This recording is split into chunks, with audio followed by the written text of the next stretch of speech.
1 जून 2026 से ये 8 नए नियम लागू होने वाले हैं।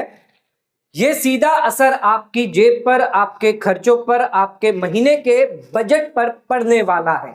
एक आम आदमी अपना बजट बनाता है महीने का सैलरी के हिसाब से, लेकिन सरकार द्वारा कई सारे ऐसे नियमों में बदलाव होते हैं जिसकी वजह से आपका जो खर्च है, जो बजट है, वो हिल जाता है। बैंक को लेकर, एटीएम को लेकर, पैन कार्ड को लेकर, एलपीजी गैस को लेकर कई सारी चीजों में बदलाव किया गया है। ये बदलाव जानना आपके लिए बेहद ही इंपॉर्टेंट और जरूरी भी है। आज के इस वीडियो में हम ये 8 नए नियम डिस्कस करने वाले हैं, तो वीडियो एंड तक जरूर देखें। चैनल पे नए तो सब्सक्राइब करें और बेल आइकन पर ऑल नोटिफिकेशन पे क्लिक करें ताकि आपको आने वाले सभी नोटिफिकेशन रिगार्डिंग हमारे वीडियो से रेगुलरली मिलते रहे। बहुत ही जरूरी है ये सभी बदलाव के बारे में आपको पता होना। अगर नहीं पता होगा तो उस केस में आपको ही नुकसान होने वाला है। सबसे पहला बदलाव यहां पर किया गया है एलपीजी गैस कनेक्शन को लेकर। कई लोग यहां पर एलपीजी सिलेंडर यूज करते हैं। जो रेड कलर का सिलेंडर आपके घर आता है, जिसमें डोमेस्टिक और कॉमर्शियल ये सिलेंडर रहता है। डोमेस्टिक के केस में फिलहाल जून महीने में कोई भी रेटों में बदलाव नहीं किया गया है। जो रेटें चल रही थी पहले महीने से, अप्रैल से मई में, वही रेटें बरकरार रखी हुई है। लेकिन कॉमर्शियल वालों के लिए अगर 19 केजी का अगर आप एलपीजी सिलेंडर लेते हैं, 43.50 जो है वो यहां पर बढ़ोतरी करी गई है, लगभग 45 से 50 रुपए। और इससे डबल क्वांटिटी या केजी का जो सिलेंडर होगा उसके लिए 100 से ऊपर जो है पैसों की बढ़ोतरी करी गई है। तो अब अगर आप एलपीजी गैस लेते हैं, कॉमर्शियल लेते हैं, तो वहां पर ज्यादा देना पैसा आपको पड़ सकता है। अच्छा, ये तो बदलाव किया, लेकिन एक और इंपॉर्टेंट बदलाव है। जो लोग एलपीजी सिलेंडर के अलावा अगर आप एलपीजी की पाइपलाइन लगवाते हैं, तो ध्यान रखिएगा यहां पर अब आपको कनेक्शन ट्रांसफर वाउचर जो है वो एलपीजी सिलेंडर कंपनियों द्वारा दिया जाएगा। इसका काम क्या होगा? यहां पर जो भी कनेक्शन आप पीएनजी ले रहे हैं, यानी आपने घर पर पाइपलाइन लगवाई है नेचुरल गैस की, तो इस केस में आपका एलपीजी सिलेंडर कनेक्शन 30 दिन के अंदर अंदर जो है वो आपको सरेंडर करना है, यानी कि कैंसिल करना है। अब आप दोनों चीजें साथ में नहीं चला सकते। जिन लोगों के घर पे पाइपलाइन लगी है उनके घर पे सिलेंडर भी पड़े हुए हैं, तो सरकार नहीं चाहती कि ये जो सिलेंडर है वो भी आप यूज करें। जो जरूरतमंद है, जिसके पास सिलेंडर नहीं है, ये उन्हें ट्रांसफर हो। तो यहां पर क्या होना है, 30 दिन के अंदर आपको ये सिलेंडर सरेंडर करने हैं। अगर आप पीएनजी लगवाते हैं, यानी घर के अंदर पाइपलाइन लगवाते हैं, गैस सिलेंडर की लगवाते हैं पाइपलाइन, गैस की पाइपलाइन लगवाते हैं, तो ये आपको 30 दिन के अंदर कैंसिल करना पड़ेगा, जिसके लिए कनेक्शन ट्रांसफर वाउचर दिया जाएगा, जिससे आप आसानी से कैंसिल कर पाएंगे। तो ये एक मेजर अपडेट जो है वो यहां पर किया गया है। दूसरा अपडेट भी आपके लिए बहुत इंपॉर्टेंट है, यूपीआई पेमेंट डिजिटल मनी। अगर आप मोबाइल से पेमेंट करते हैं तो एक बहुत बड़ा बदलाव यहां पर किया गया है। ध्यान रखिएगा, यहां पर जो भी यूपीआई ऐप आप यूज कर रहे हैं, चाहे वो फोन पे हो गया, गूगल पे हो गया या पेटीएम हो गया, पैसा आप ट्रांसफर करते हो, आप एक आदमी से दूसरे आदमी को पैसा ट्रांसफर करते हो, यूपीआई से करते हो, तो कई बार क्या होता है, फ्रॉड होने के चांसेस होते हैं। कई बार जो है आप पैसा करते हो लेकिन उस व्यक्ति के अकाउंट में ना जाके किसी और फ्रॉडस्टर के अकाउंट में चला जाता है। या कई बार कोई फोन करके आपको कहता है कि मेरे पास ये क्यूआर कोड है, आप पैसा इस पर भेज दीजिए। जब आप भेजते हैं तो पैसा चला जाता है किसी और व्यक्ति को। तो यहां पर आपके साथ फ्रॉड ना हो, इसके लिए एक नई चीज लेकर आए हैं, वो है एग्जैक्ट लीगल नेम। यानी अब अगर आप यूपीआई से पेमेंट करेंगे तो पेमेंट करने से पहले आपको उस व्यक्ति का नाम यहां पर दिखाई देगा। या तो अगर सेविंग अकाउंट है तो जो पर्सन है उसका नाम आएगा, अगर किसी का करंट अकाउंट है तो बिजनेस पर्सन हुआ तो उसका नाम आएगा। ध्यान रखिएगा, ये जो नाम आएगा वो बैंक रिकॉर्ड के हिसाब से आएगा। यानी कि अगर रियल बैंक रजिस्टर्ड नाम जो होगा बैंक अकाउंट में, सेविंग अकाउंट है या करंट अकाउंट है, जो भी नाम वहां पर होगा वही नाम आपको यूपीआई ऐप पर दिखाई देगा पेमेंट करने से पहले। अब इससे होगा क्या फायदा? एक तो आपके साथ फ्रॉड नहीं हो पाएगा, दूसरी चीज आप यहां पर चेक कर सकते हैं रियल रिसिपिएंट नेम, जिसको भी पैसा भेज रहे हैं उसका नाम चेक कर सकते हैं। आपका जो भी यूपीआई पेमेंट होगा वो सिक्योर होगा, स्कैम होने के चांसेस बहुत ही कम यहां पर हो जाएंगे। तो ये एक मेजर अपडेट जो है वो यूपीआई को लेकर किया गया है फ्रॉड रिस्क को कम करने के लिए। अब आ जाते हैं, बात करते हैं एटीएम में बहुत बदलाव किया गया है। अब तक एटीएम की जो फ्री लिमिट थी उसके अंदर यूपीआई को नहीं गिना जा रहा था। अगर आप एटीएम में जाते हैं तो आप कार्ड स्विप करके पैसा कैश विड्रॉ कर सकते हैं। एक और मेथड था जिससे आप यूपीआई से स्कैन करके अपने मोबाइल से कैश विड्रॉ कर सकते हैं। लेकिन हाल ही में देखा है एचडीएफसी बैंक ने यूपीआई फ्री लिमिट को जो है काउंट कर लिया है, यानी यूपीआई से अगर आप कैश विड्रॉ करते हैं तो ये आपकी फ्री लिमिट में काउंट किया जाएगा। अब आपको फ्री लिमिट या तो 3 या तो 5 मिलती है।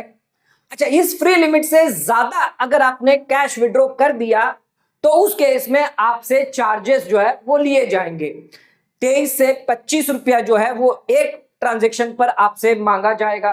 तो ध्यान रखिएगा, अब अगर आप एटीएम से कैश विड्रॉ करते हैं तो फ्री लिमिट के अंदर आपकी यूपीआई भी आ जाती है। महीने में अगर लिमिट से ज्यादा करेंगे तो ज्यादा चार्जेस आपको देने पड़ सकते हैं। पैन कार्ड को लेकर, कैश डिपॉजिट को लेकर भी नियमों में बदलाव किया गया है। अब एक दिन में 50,000 की लिमिट जो थी, अगर आप कैश 50,000 ज्यादा जमा करते हैं तो उस केस में आपको पैन कार्ड देना होता है। लेकिन अब वो लिमिट जो है वो हट चुकी है। अब पूरे साल में, पूरे फाइनेंशियल ईयर में 10 लाख से ज्यादा अगर आप कैश जमा करते हैं तब जाकर आपको पैन कार्ड देना होगा। प्रॉपर्टी ट्रांजैक्शन में भी ध्यान रखिएगा, 10 लाख की लिमिट थी जिसको बदलकर 20 लाख कर दिया है। 20 लाख से ऊपर अगर आप प्रॉपर्टी का ट्रांजैक्शन करेंगे तो आपको पैन कार्ड देना आवश्यक होगा। तो ये 2 मेजर अपडेट जो है वो यहां पर किए गए हैं, एटीएम को लेकर और यहां पर पैन कार्ड को लेकर। चौथा आ जाता है, अगर आप कार खरीदने जा रहे हैं तो अब आपको कार महंगी पड़ सकती है। ध्यान रखिएगा, यहां पर 2 मेजर कार कंपनी है, मारुति सुजुकी और हुंडई मोटर इंडिया। इन दोनों ने अपने प्राइजेस को 1 जून के बाद बढ़ा दिया है। मारुति सुजुकी का यहां पर 30,000 रुपए से ज्यादा बढ़ोतरी करी गई है प्राइजेस में। जो भी नए मॉडल है, जो भी नए वेरिएंट है, सब में 30,000 ज्यादा आपको प्राइस बढ़कर मिलेगी। अच्छा, हुंडई मोटर इंडिया के अंदर ध्यान रखिएगा 12,800 का बढ़ोतरी करी गई है। अच्छा, ये क्यों प्राइसेस बढ़ाई है? क्योंकि इसका सीधा असर जो है ट्रांसपोर्टेशन, रॉ मटेरियल, जो पार्ट्स आ रहे हैं या ऑपरेशनल कॉस्ट है उस पर लग रहा है। आप सभी जानते हैं पेट्रोल डीजल के जो भाव हैं वो दिन ब दिन बढ़ते जा रहे हैं, जिसको लेकर ट्रांसपोर्टेशन महंगा हो रहा है। जिनका रॉ मटेरियल जहां से आ रहा है उस रॉ मटेरियल का भी प्राइस बढ़ रहा है। तो यहां पर जितनी भी कार कंपनियां हैं वो अपना बर्डन जो है वो अब एक आम नागरिक पर डाल रही है, यानी जो भी कार बाई करेगा उस पर, जो बायर होगा उस पर ये बर्डन चला जाएगा। तो ये अमाउंट जो है वो इतना अब सभी कारों में, आपके जितने भी वेरिएंट होंगे सब में आपको देखने को मिल सकती है। तो अगर आप नई कार खरीदने जा रहे हैं तो मान के चले 30,000 या 12,800 रुपया आपको बढ़कर अब मिलने वाले हैं, यानी आपको देना होगा। नेक्स्ट आ जाते हैं, एडवांस टैक्स की डेडलाइन जून महीने में ही आने वाली है। अप्रैल में और जून का जो एडवांस टैक्स है वो पहला क्वार्टर जो होता है उसके लिए ड्यू डेट है 15 जून। फाइनेंशियल ईयर 2026-27 के लिए ध्यान रखिएगा, अगर आपकी टोटल टैक्स लायबिलिटी 10,000 रुपए से ज्यादा है तो आपको 15% एटलीस्ट एडवांस टैक्स देना कंपलसरी होता है। यानी किसी का 1 लाख रुपए का टैक्स लायबिलिटी आती है तो उस केस में 15,000 रुपया आपको एडवांस टैक्स 15 जून से पहले देना है। अगर आप नहीं भरेंगे तो उस केस में आपको लेट फीस या ब्याज लग सकता है।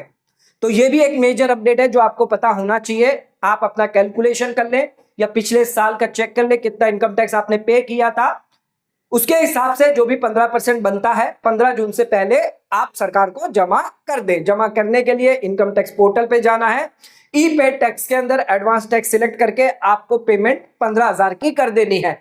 अगर आप ऐसा नहीं करते 15 जून से पहले तो उस केस में भारी नुकसान आपको हो सकता है।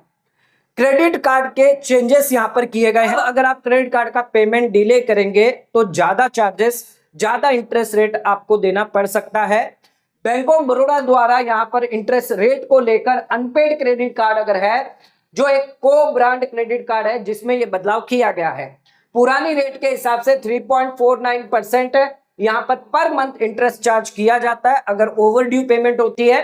लेकिन अब ये 3.49 से बढ़कर 3.75 हो जाएगा, जो 23 जून से नियम लागू नई रेट का किया जाएगा। ध्यान रखिएगा, अगर आप क्रेडिट कार्ड का पेमेंट का फुल पेमेंट नहीं कर पाएंगे, यानी ओवर ड्यू नहीं भर पाते, आउटस्टैंडिंग नहीं भर पाएंगे, तो उस केस में उस महीने में आपको ज्यादा ब्याज देना पड़ सकता है।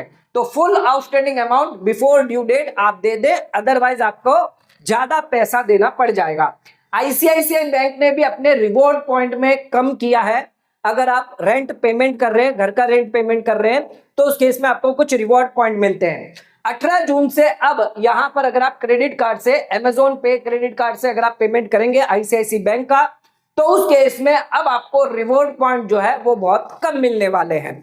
तो ये भी यहां पर जो है मेजर इफेक्ट आप सब पे आने वाला है। अगला आ जाता है, रेलवे ने अपने खाने पीनों के दामों में जो है बढ़ोतरी करी है। अगर आप रेलवे में खाते हैं, जैसे कि रेलवे स्टेशन हो गया, फूड स्टॉल हो गया, कैटरिंग हो गई, तो अब आपको खाने पीने के आइटम पर ज्यादा पैसा देना पड़ सकता है। रेटें यहां पर लिखी हुई है हमने, प्रपोज रेटें हैं, और भी पूरी बहुत सारी लिस्ट है, गूगल पर जाकर आप चेक कर सकते हैं। ध्यान रखिएगा 1 जून 2026 से ये नई प्रपोज लिस्ट जो है वो लागू करने वाले हैं, लेकिन अब तक कोई ऑफिशियल अनाउंसमेंट नहीं है। लेकिन अगर ये प्रपोज रेट लागू नहीं होगी तो पुरानी जो रेटें हैं वही लागू रहने वाली है। तो रेलवे द्वारा फूड प्राइस को लेकर प्रपोज नई हायर रेट जो है वो लागू करी गई है। Export duty petrol diesel ETF को लेकर यहां पर कम किया गया है। समझिएगा अच्छे से, गवर्नमेंट ने क्या किया, एक्सपोर्ट ड्यूटी को कम कर दिया है फ्यूल प्रोडक्ट पे। अगर आप एक्सपोर्ट करते हैं पेट्रोल, तो अब आपको 1.5 रुपया जो है पर लीटर पर देना होगा एक्सपोर्ट ड्यूटी। डीजल की बात करें तो 13.5 रुपया, और एविएशन टर्बाइन फ्यूल जो जहाजों में यूज होता है, फ्लाइट में यूज होता है, 9.5 रुपया आपको देना है पर लीटर, यानी एक्सपोर्ट ड्यूटी देनी है, सरकार को टैक्स देना है। अच्छा ध्यान रखिएगा, कभी भी अगर आप एक्सपोर्ट करते हैं, जैसे कि ऑयल रिफाइनर्स हो गए, एक्सपोर्टर हो गए, या एविएशन फ्यूल एक्सपोर्ट वाले हो गए, ये एक्सपोर्ट करते हैं आउटसाइड इंडिया, फ्यूल अगर बेचते हैं, तो उस केस में अब एक्सपोर्ट ड्यूटी जो है वो कम देनी पड़ेगी। अच्छा, फायदा इसमें किसका होगा, आम नागरिक का नहीं होगा। जो एक्सपोर्टर है, ऑयल रिफाइनर्स है, जो एक्सपोर्टर्स है, एविएशन फ्यूल एक्सपोर्ट करते हैं, उनको ये बेनिफिट होगा। यहां पर कोई भी पेट्रोल पंप पे इफेक्ट नहीं आएगा। जो पेट्रोल डीजल के जो भाव है पेट्रोल पंप पे जो चल रहे हैं, उसमें कोई भी कटौती नहीं करी गई है। यह कटौती जो है वो इसलिए करी गई है क्योंकि ग्लोबल प्रेशर चल रहा है, सभी जगह पर फ्यूल रेट्स जो है वो बढ़ रहे हैं। तो इंडिया द्वारा जो भी एक्सपोर्टर है उनको फायदा देने के लिए ये बेनिफिट जो है वो दिया जाएगा, एक्सपोर्ट ड्यूटी को कम किया जाएगा। तो ये 8 मेजर बदलाव जो है वो 1 जून के बाद आपको देखने को मिलेंगे। इन 8 बदलाव की वजह से आपके खर्चों पर कितना इफेक्ट होने वाला है, ये बहुत ही इंपॉर्टेंट है। आज का वीडियो अगर आपको पसंद आया तो वीडियो को लाइक शेयर सब्सक्राइब करना ना भूलें, वीडियो को ज्यादा से ज्यादा शेयर करें ताकि और लोगों तक इसकी नॉलेज पहुंच सके। आज का वीडियो समाप्त करते हैं, धन्यवाद।